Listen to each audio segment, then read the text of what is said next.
The managing director of the International Monetary Fund says South Africa has an economy with underutilised potential and should call for policymakers to fortify the country's fundamentals so as to be able to withstand the next shocks and crises that are likely to emerge.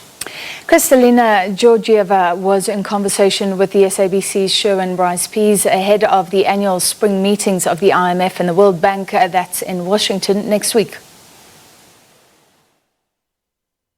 Your previous reports have pointed to how sub-Saharan Africa remains a region where potential remains undiminished, but external shocks and a lack of structural reforms demonstrates the region's continued vulnerability. Take a country like South Africa, stuck in a low growth trap, high unemployment, one of the most unequal societies in the world, a debt to GDP ratio expected to peak at around 75% in 2 years. What is your assessment of the trajectory of Africa's most developed economy?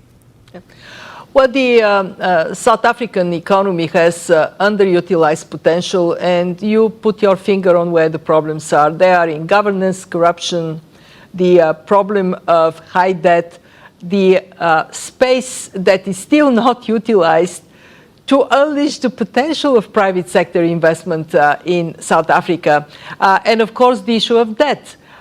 We cannot blame any country for taking on more debt during COVID, but we have to have a strategy, medium-term fiscal consolidation and strategy for growth so we can grow out of this debt trap.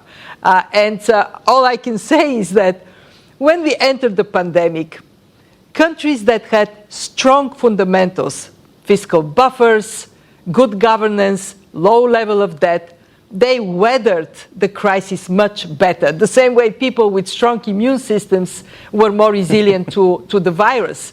So our message as institution is, let's build these strong fundamentals. So for a world that is more shock prone, there will be more crises to come. We have resilient people, educated, healthy, with good social protection.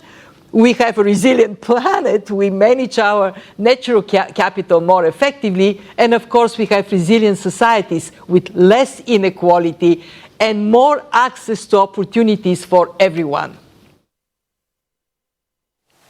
Remember to catch the full interview tomorrow on, of course, The Full View tomorrow night.